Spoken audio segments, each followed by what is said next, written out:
Hello everyone, welcome to global online university. तो दोस्तों, आप लोगों को अगर याद होगा, हमारे चैनल पे 3 साल पहले हम लोगों ने परमिश मैडम का इंटरव्यू लिया था। उस इंटरव्यू को लगभग 1 लाख लोगों ने देखा, उस पे कई लाइक्स आए, कई कमेंट्स आए, और बहुत सारे लोगों ने हमें मैसेज में पूछा कि सर, आप और एक बार परमिश मैडम का इंटरव्यू लो। और कई सारे सवाल, कई सारे डाउट्स जो लोगों ने पूछे कि सर, पीएचडी में जैसे उस वक्त हमने लिया था, परमिश मैडम जो है तो पीएचडी के लिए जर्मनी जा रही थी अभी। Now she is in the middle of her PhD process. तो आप लोगों ने परमिश मैडम को भी मैसेजेस किए, मुझे भी मैसेज किए, हमारे चैनल पे भी मैसेज बहुत सारे आए। तो आप लोगों की इस रिक्वेस्ट की वजह से मैंने परमिश मैडम से पूछा कि हम और एक, क्या आप और एक सेशन करोगी? तो उन्होंने इंस्टेंटली हाँ बोल दिया। इसलिए मैं उनका शुक्रिया गुजार हूँ और उनको थैंक्स बोल रहा हूँ कि उन्होंने बहुत जल्दी हमारे रिक्वेस्ट को एक्सेप्ट किया। Most welcome. और आपको और बता कुछ, मैं आपको, जिन लोगों को पता नहीं है परमिश मैडम के बारे में, उनके बारे में थोड़ा सा आपको बताता हूँ। She was gold medalist from IIT Hyderabad. She was a Sakura fellow. Japan में जो भी फेलोशिप होती है, वहां उन्होंने एक फेलोशिप उनको मिली थी। और उसके बाद ना, अभी तो वो मेरी क्यूरी फेलोशिप पर पीएचडी कर रही है। और कई सारे अचीवमेंट्स है उनके। लेकिन अब परमिश मैडम, जो आप ही अभी थोड़ा सा बताइए कि मतलब हाउ इज गोइंग वहां पर जर्मनी में। Thank you for such a nice introduction. बहुत अच्छा चल रहा है। अभी मैं सेकेंड ईयर, मेरे को 2 साल हो गए हैं पीएचडी के। एंड बहुत अच्छा चल रहा है। मैं यहाँ रूर यूनिवर्सिटी बोखुम में पीएचडी कर रही हूँ। और मेरा सब्जेक्ट है related to materials and synthesis both. I am looking okay forward to the interview. Okay okay. तो थैंक्स थैंक्स फॉर कमिंग। और यहाँ पर जो अभी ये जो लोग हमें पूछते हैं कि मैडम, मतलब आप ये पूछिए कि कोई लोग जो बीएससी कर चुका है और अब वो मास्टर्स या फिर जो बीए किया है, या फिर जनरल टर्म में अपन बोलेंगे कोई ग्रेजुएशन किया है और पोस्ट ग्रेजुएशन में अभी एडमिशन लिया है।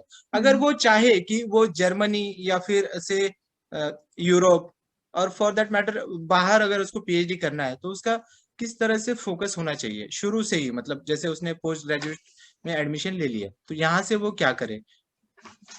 बेसिकली यहाँ की कंट्रीज में सबसे ज्यादा मैटर करती है मास्टर थीसिस।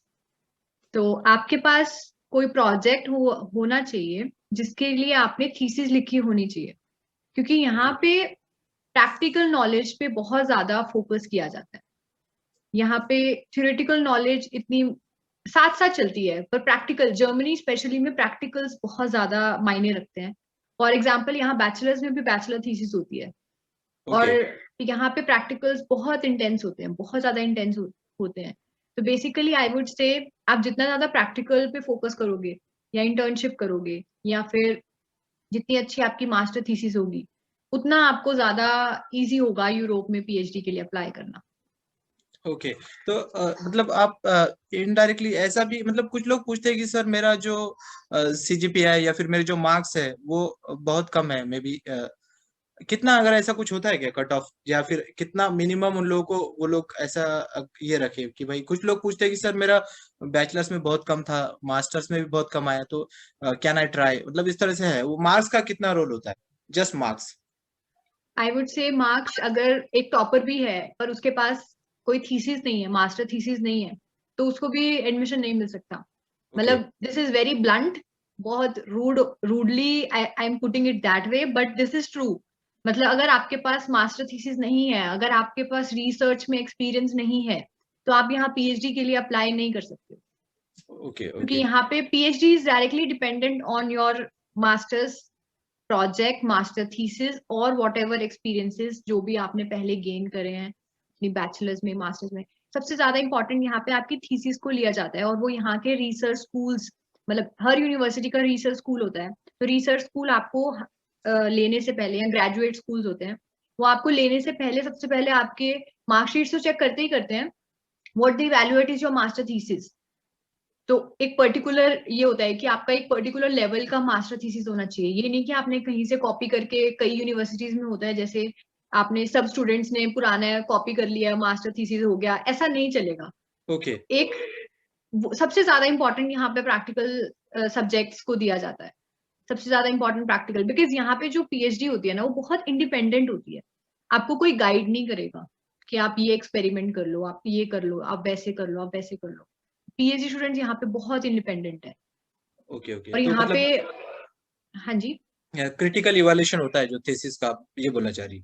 थीसिस का क्रिटिकल इवैल्यूएशन होता है, और प्लस अगर आपके उसमें से पेपर्स आ जाते हैं, आपके पब्लिकेशंस होते हैं, तो आपको बहुत ही एडवांटेज मिलता है। ओहो, ओके ओके, तो one should look for at least a paper in during his masters, right? हाँ, पेपर अगर होगा तो प्लस पॉइंट होता है। फॉर एग्जाम्पल आप अगर आपने कुछ नया काम किया है थीसिस में, कुछ रिसर्च अच्छा किया है जो कि बहुत इंटरेस्टिंग है, तो भी आपको वो ले लेंगे। वो एक बट एडेड एडवांटेज हो कुछ जाता होना चाहिए, हाँ, कुछ रिसर्च में आप प्रूव कर सको कि आपने रिसर्च किया है। है। ओके। जैसे हैदराबाद में हमें आपको पता ही होगा, आईआईटी हैदराबाद में हमें 1 ईयर का मास्टर थीसिस कराया जाता है। Right right. 1 year is a very good thing, जो यहाँ पे बहुत अच्छे से कंसिडर की जाती है। मतलब अगर आपका master thesis is like 70-80 pages long, which is very good. मतलब ये नहीं कि आपका 30-40 पेजेस में मास्टर थीसिस हो गया, they will not consider it. Okay okay, तो ये है।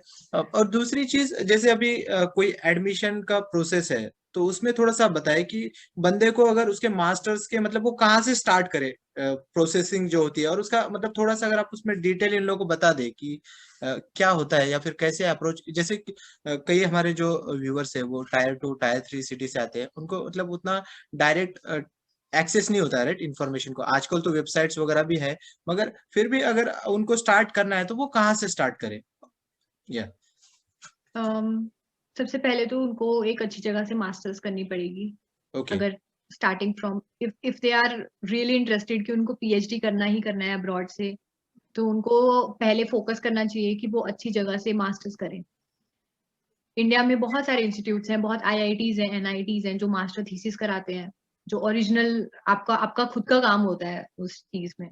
ओके, और सेंट्रल सबसे पहला यूनिवर्सिटीज भी? फोकस होना चाहिए कि आप जितना ज्यादा अच्छा मास्टर्स कर सको, और उसके बाद जैसे जैम एग्जाम होता है ना, जैम दे के आप डिफरेंट डिफरेंट अच्छे से इंस्टीट्यूट्स में रिक्रूट मतलब एडमिशन ले सकते हो इंडिया में। क्योंकि अगर आपको फोकस ही यही करना है, तो फिर मास्टर्स पे फोकस करो अच्छे से, ओके इंटर्नशिप्स करो, अच्छे अच्छे रिसर्च प्रोजेक्ट्स करो। जैसे बहुत सारे लैब्स हैं, जैसे सीएसआर लैब्स हैं, या फिर इंडिया में आइसर्स हैं। अगर आप यहाँ पे भी जाके इंटर्नशिप कर लेते हो, और अगर आपको वो प्रोफेसर अच्छा रिकमेंडेशन लेटर दे देते हैं, रिकमेंडेशन लेटर भी बहुत मैटर करता है। ओके अगर आपने डिफरेंट डिफरेंट प्रोफेसर्स के अंडर रिसर्च थीसिस किया, इंटर्नशिप किया, एंड देन अगर वो प्रोफेसर्स रिकमेंडेशन लेटर देते हैं आपके लिए, वो आपके लिए बहुत ही अच्छा होगा, बहुत पॉजिटिव होगा। ओके ओके, तो रिकमेंडेशन लेटर एक चीज जिसको ध्यान में रख सकते हैं, राइट व्यूअर्स। तो और हम्म। दूसरी चीज, ऐसे मतलब रिसोर्सेस अगर आप कुछ बता पाए कि भाई अगर जैसे कुछ वेबसाइट्स हो गए, या फिर या और कुछ आपकी तरफ से अगर कुछ है जो आप स्पेसिफिकली रिसोर्सेज, आप। हाँ। हाँ जी, रिसोर्सेज जैसे कि बहुत सारी वेबसाइट्स हैं आजकल जहाँ पे पीएचडी पोजीशंस एडवर्टाइज होती हैं। जैसे एक वेबसाइट है findaphd.com। ओके वहां पे ऑल ओवर वर्ल्ड बहुत सारी पीएचडी पोजीशंस एडवर्टाइज होती हैं उस वेबसाइट के ऊपर। मतलब सिर्फ जर्मनी नहीं, बहुत सारी डिफरेंट कंट्रीज, ऑस्ट्रेलिया और कनाडा, वहां पे बहुत सारी डिफरेंट डिफरेंट कंट्रीज की पीएचडी पोजीशन एडवर्टाइज होती हैं। आप वहां से स्टार्ट कर सकते हो। दूसरा चीज, आप ये चीज ध्यान में रखो, अगर आपने मास्टर थीसिस किसी प्रोजेक्ट, मान लो आपने ऑर्गेनिक केमिस्ट्री में किया है, और आपका इंटरेस्ट है ऑर्गेनिक केमिस्ट्री में, तो आप ये नहीं कि आप फिजिकल केमिस्ट्री के प्रोफेसर को भी अप्लाई कर रहे हो, अंधाधुन एप्लीकेशन सबको सेम ईमेल सेंड कर रहे हो। ये चीज नहीं चलेगी। पर्सनलाइज्ड ईमेल आपको प्रोफेसर्स को करना पड़ेगा। उसके लिए आपको ऐसे प्रोफेसर्स चूज करने पड़ेंगे जो आपके फील्ड के हैं। तो मान लो अगर आप ऑर्गेनिक केमिस्ट्री में आपने मास्टर थीसिस किया, और आप फिजिकल केमिस्ट्री के प्रोफेसर को ईमेल कर रहे हो कि मुझे अपने अंडर पीएचडी पोजीशन रख लो, आप उससे पॉजिटिव रिप्लाई एक्सपेक्ट ही नहीं कर सकते। ओके वो ओके। होप रखना ही बेकार है। तो आप को अभी अगर आपने आपने सोचा कि आपको ऑर्गेनिक केमिस्ट्री में ही पीएचडी करना है, आप मास्टर थीसिस या प्रोजेक्ट इंटर्नशिप कुछ ऑर्गेनिक केमिस्ट्री में करो, जिससे आपको पता चल जाएगा कि आपको प्रोफेसर स्ट्रीमलाइन हो जाएंगे, कि आपको ऑर्गेनिक केमिस्ट्री के प्रोफेसर को ही अप्लाई करना है पीएचडी के लिए। तो आप डिफरेंट डिफरेंट यूनिवर्सिटीज हैं यहाँ पे, जैसे आप उनकी वेबसाइट्स पे जाओ, वहां पे जाके आप उनके केमिस्ट्री डिपार्टमेंट में जाओ, वहां पे देखो आप ऑर्गेनिक केमिस्ट्री के कौन कौन से प्रोफेसर हैं, उनकी वेबसाइट्स हैं, सब सब कुछ आजकल ऑनलाइन अवेलेबल है। उनकी वेबसाइट्स हैं, उनकी वेबसाइट्स पे देखो कि अच्छा ये प्रोफेसर जो है इस फील्ड में काम कर रहा है, तो आप उनको ऐसे अप्लाई करो। या फिर बहुत सारे ऐसे पोर्टल्स हैं जैसे इंडिया में CSIR लैब्स होती हैं, जर्मनी में बहुत सारे इंस्टीट्यूट्स हैं, जैसे मैक्स प्लैंक इंस्टीट्यूट्स हैं, बहुत लोगों ने नाम सुने होंगे, फ्राउनहोफर है, KIT है। तो यहाँ के जो इंस्टीट्यूट्स हैं, ये यूनिवर्सिटीज नहीं होती, ये रिसर्च इंस्टीट्यूट्स होते हैं। ओके यहाँ पे भी बहुत सारी PhD पोजीशंस निकलती हैं, जैसे कि कोई वेबसाइट है IMPRS, that is International Max Planck Society का, उसके रिलेटेड अगर आप उनकी वेबसाइट पे जाके भी बहुत सारी PhD पोजीशन सर्च कर सकते हो, क्योंकि जैसे एक प्रोग्राम है IMPRS रिचार्ज या IMPRS CMS condense matter science, उनकी अपनी अपनी वेबसाइट्स हैं, आप वहां जाके सर्च करो कि कौन से, वहां लिखा होता है एप्लीकेशन के लिए PhD पोजीशन अवेलेबल, तो आप उनको डायरेक्ट उन्होंने मांगा होता है कि हमें CV चाहिए आपका, हमें स्टेटमेंट ऑफ पर्पस चाहिए, कवर लेटर चाहिए, तो आप वहां पे अप्लाई करो। या फिर आप डायरेक्टली प्रोफेसर्स को ईमेल कर सकते हो, पर प्रोफेसर को अगर आप डायरेक्टली ईमेल कर रहे हो, वो ईमेल बहुत ही पर्सनलाइज होना चाहिए, ये नहीं कि आपने 10 प्रोफेसर्स को सेम ईमेल भेज दिया। ओके ओके, पोस्ट डॉक में तो वैसे ही चलता है तो नहीं, मतलब यहाँ पे प्रोफेसर ये चीज बहुत देखते हैं, ओके उनको ओके। पता चल जाता है कि आपने कितनी मेहनत करी है। अभी आपने आप बताया कि स्टेटमेंट ऑफ पर्पस, तो उसमें भी है मतलब कुछ खास चीजों का, अगर आप थोड़ी सी टिप्स दे लोगों को शॉर्ट में कुछ। स्टेटमेंट ऑफ पर्पस या फिर मतलब डिपेंड करता है कि स्टेटमेंट ऑफ पर्पस थोड़ा लेंदी होता है, जैसे 2 या 3 पेजेस का होता है, और एक होता है cover letter. Okay cover letter होता है जस्ट 1 पेज, तो आप अपने CV के साथ डिपेंड करता है उन्होंने क्या मांगा है, कवर लेटर और / motivation letter / statement of purpose, all are similar, but एक बड़ा होता है एक छोटा होता है लेंथ में। तो अगर उन्होंने बोला है कि आप सिर्फ कवर लेटर भेजो हमें, कवर लेटर में क्या होता है कि आपको ब्रीफली, सिर्फ 1 पेज से ज्यादा नहीं होना चाहिए, ब्रीफली आप लिखो कि आपने क्या किया है, उसके बाद वो आप उनकी लैब में क्या देखते हो कि आपको वो क्यों सिलेक्ट करें, क्या ओके आपके एडवांटेजेस हैं, और क्या वो रिसर्च कर रहे हैं जो आपके लिए मतलब ओवरलैप हो रही है, कि आप भी इसमें इंटरेस्टेड हो, वो भी इसी चीज में इंटरेस्टेड हैं। तो कवर लेटर बहुत ही पर्सनलाइज होता है, कि अगर आप एक प्रोफेसर को एक कवर लेटर भेजो ना, दूसरे को आप सेम नहीं भेज सकते, कुछ तो चेंज करना ही पड़ेगा आपको उसमें। और अगर आप कवर लेटर भेज रहे हो, उसमें भी आप प्रोफेसर का नाम लिखो, कि उसको पता चले कि आपने मेहनत करी है उस पर्टिकुलर प्रोफेसर को भेजने के लिए। स्टेटमेंट ऑफ पर्पस वही होता है, पर उसको थोड़ा आप डिटेल्ड में एक्सप्लेन करते हो कवर लेटर को ही, मतलब ओके आप अपना पूरा जर्नी बताते हो, अपना एकेडमिक्स बताते हो, फिर आप लिखते हो कि आप उस PhD पोजीशन में क्यों एलिजिबल हो, आपको क्यों लगता है। आजकल बहुत सारे ऑनलाइन वेबसाइट्स पे भी अवेलेबल है ये रिसोर्स, कि आप कैसे लिख सकते हो, कैसे अच्छा लिख सकते हो, कवर लेटर कैसे लिख सकते हो, ये सब चीजें बहुत फ्रीली अवेलेबल हैं, बहुत इजीली मिल जाता है कि आपको कैसा ये फॉर्मेट क्या है इनका। ओके। और अगर प्रोफेसर का तो आपने बता दिया कि आप अपने फील्ड से प्रोफेसर ढूंढिए। अब और वो मतलब एग्जैक्टली कैसे ढूंढा जाता है, मतलब कोई ऐसा उसमें ये है कि अगर मुझे कोई जैसे मैं अपने फील्ड से हूँ, जैसे केमिस्ट्री में हूँ और मुझे प्रोफेसर ढूंढना है, तो वो कहाँ से, मतलब क्या क्या किया जाए। आप एक इसका इजी वे ये भी है, जैसे कई बहुत सारी कॉन्फ्रेंसेस होती हैं, है ना, जैसे मान लो इलेक्ट्रोकेमिकल सोसाइटी है ना, आप इलेक्ट्रोकेमिस्ट्री में PhD करना चाहते हो और इलेक्ट्रोकेमिकल सोसाइटी है, वी नो, है ना, तो हाँ अब इलेक्ट्रोकेमिकल सोसाइटी की अगर वेबसाइट खोलेंगे तो उसमें बहुत सारे प्रोफेसर आएंगे, ओके राइट, कि कौन कौन से प्रोफेसर उस सोसाइटी में हैं। तो मतलब यही है कि वो सारे प्रोफेसर जो सोसाइटी में है वो सारे इलेक्ट्रोकेमिस्ट्री में ही काम कर रहे हैं, तो डायरेक्टली आप उनको वहां से सर्च करके भी उनकी वेबसाइट पे जा सकते हो। Okay okay okay. तो मतलब आपके आपके डोमेन में भी आपको मिल जाएंगे और वहां से फिर आप ये कर सकते हैं, आपको थोड़ा सा ज्यादा लोग एग्जैक्टली, भी, ये ऑप्शंस भी मिल जाएंगे, राइट। राइट। और दूसरी चीज, अगर यूनिवर्सिटी को चूज करना है, मतलब वैसे तो होता नहीं है आपका, आपका अगर आपका बहुत बड़ा प्रोफाइल है तो ही आपके पास वो ऑप्शन होगा, लेकिन अगर डिसाइड किया जाए तो मतलब कैसे यूनिवर्सिटीज को आप देखें कि भाई ये यूनिवर्सिटी अच्छी है या वो यूनिवर्सिटी अच्छी है। University I would say US में ये सिस्टम होता है हाँ यूनिवर्सिटी वाला, हाँ हाँ। बट यहाँ पे ये सिस्टम नहीं है बिल्कुल भी। मतलब यहाँ पे एक बहुत अच्छी यूनिवर्सिटी में ऐसा प्रोफेसर भी हो सकता है जिसके अंडर आप PhD करके तंग हो जाओगे, ओके एक छोटी यूनिवर्सिटी में ऐसा प्रोफेसर भी हो सकता है जिसके रिसर्च पेपर इतने अच्छे अच्छे आ रहे हैं कि वो अपने फील्ड में एक्सेल कर रहा है, टॉप पे है ना। तो ओके यहाँ पे क्योंकि एक PhD जो है प्रोफेसर के अंडर आप करते हो और वो प्रोफेसर ही आपका इंचार्ज है, यूनिवर्सिटी मैटर नहीं करती है। ओके यहाँ पे एक्सक्लूसिवली आप प्रोफेसर सिलेक्ट करते हैं, और आप हर प्रोफेसर की वेबसाइट पे जाके देख सकते हैं कि उनके लैब में कितने स्टूडेंट्स हैं, उनके कितने रिसर्च पेपर्स आ रहे हैं, उनका क्या नाम है, मतलब ये चीज तो आप बहुत इजीली फाइंड आउट कर सकते हैं आजकल, और लिंक्डइन तो है ही। आप लिंक्डइन पे प्रोफेसर्स को मैसेज कर सकते हो, ओके। और आप उनके रिसर्च ग्रुप में जो लोग काम कर रहे हैं उनको मैसेज कर सकते हो लिंक्डइन पे।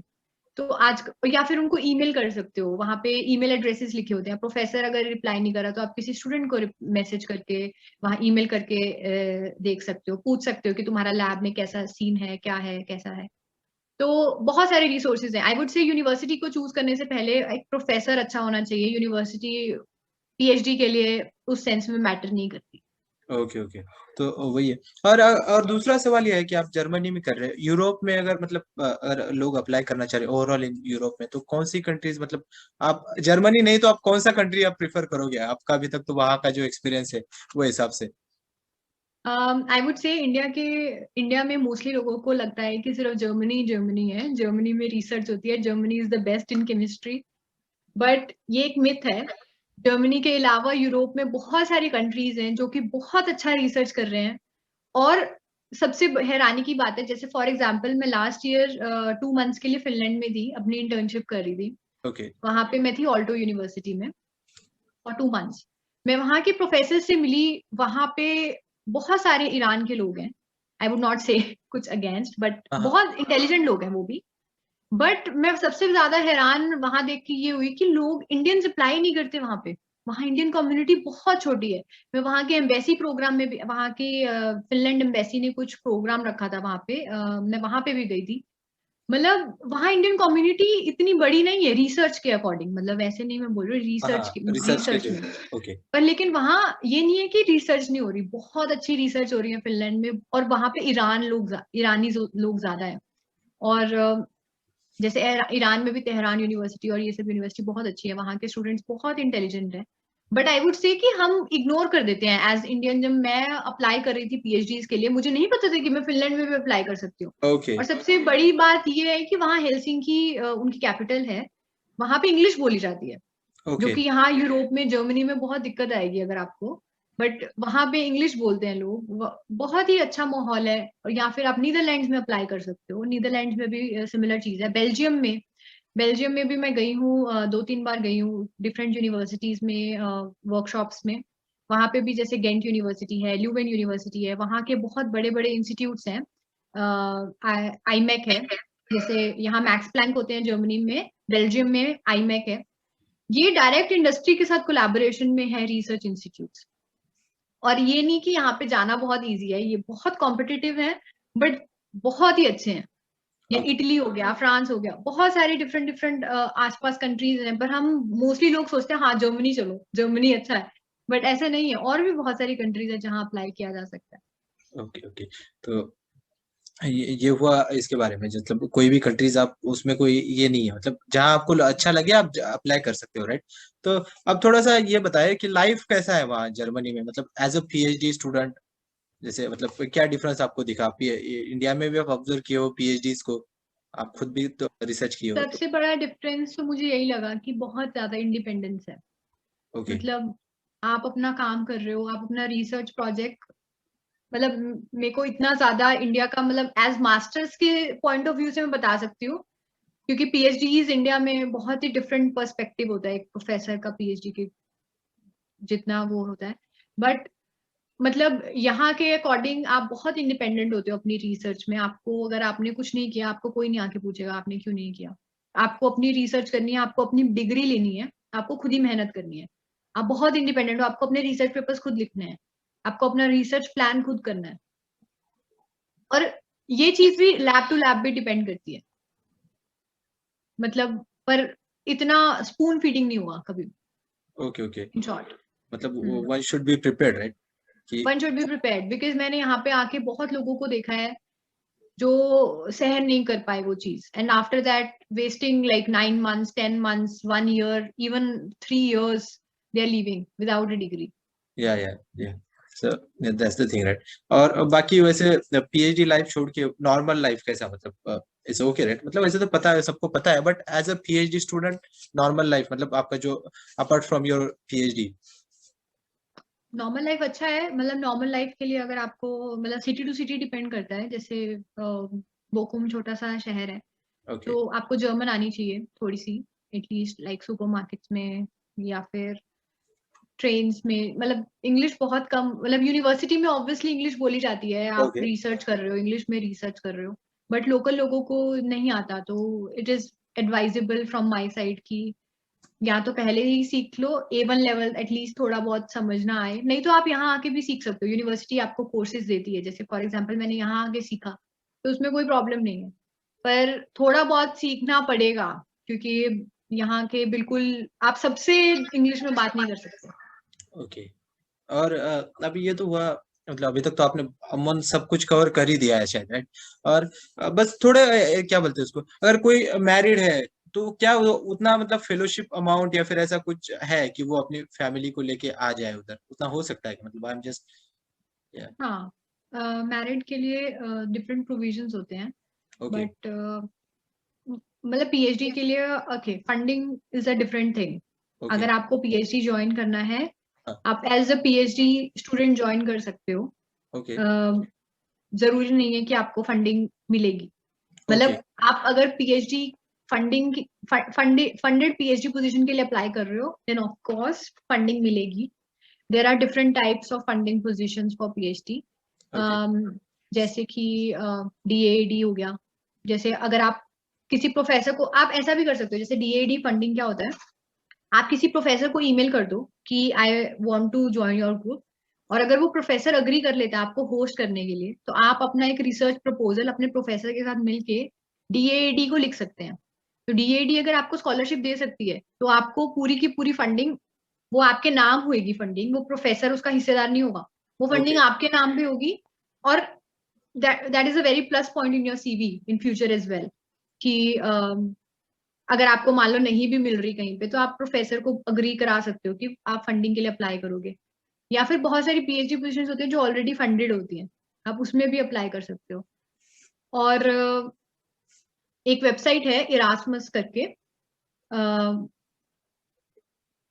एक यूरा एक्सेस है, इरास्मस फेलोशिप होती है एक, वो मास्टर स्टूडेंट्स और कुछ इंटर्नशिप्स के लिए फंड करती है। एक यूरा एक्सेस वेबसाइट है जिसके ऊपर यूरोपियन यूनियन के प्रोजेक्ट्स आते हैं, जैसे कि यूरोपियन यूनियन के बहुत बड़े बड़े प्रोजेक्ट्स होते हैं, जैसे मैरी क्यूरी फेलोशिप भी उसी का एक पार्ट है। तो ओके अगर आप यूरा एक्सेस वेबसाइट के ऊपर डायरेक्टली सर्च करते हो पीएचडी पोजीशंस के बारे में, तो आपको बहुत ज्यादा फुली फंडेड पीएचडी पोजीशंस मिल सकती है।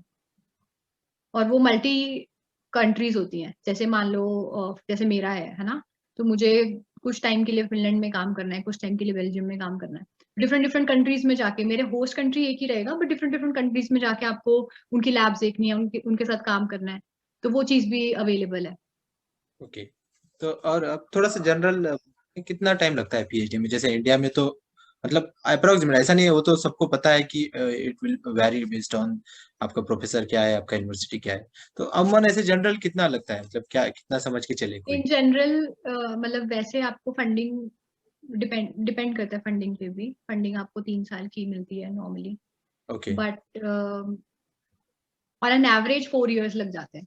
ओके, मतलब ठीक है, इंडिया से तो ठीक है, ठीक मतलब हाँ, ओके मतलब अगर 4 साल में हो जाता है, क्योंकि मैंने देखा है, क्योंकि यहाँ पे ना टेक्नोलॉजी बहुत फास्ट है। ओके मतलब अगर फॉर एग्जांपल, अगर आपको केमिस्ट्री में फॉर एग्जांपल अगर आपको एनएमआर करने जाना है, आप एक दिन में, आपको 5 मिनट भी नहीं लगते एक एनएमआर करने में। ओके तो वही अगर आप इंडिया में उसको एक दिन के लिए एनएमआर के लिए वेट कर रहे हो, ऑब्वियसली वो फास्ट प्रोसेस हो जाएगी, आप राइट वही काम जल्दी कर सकते हो, है ना। तो यहाँ पे इनके पास इतना पैसा है, इतनी टेक्नोलॉजी है, इतने बड़े बड़े इंस्ट्रूमेंट्स हैं, तो आपका ये नहीं कि आप काम स्लो होगा, आपका काम बहुत ही फास्ट हो जाएगा, बहुत स्मूथली, इसीलिए 4 साल में हो जाता है। Okay okay. तो वो एक एडवांटेज है, राइट? तो हम्म।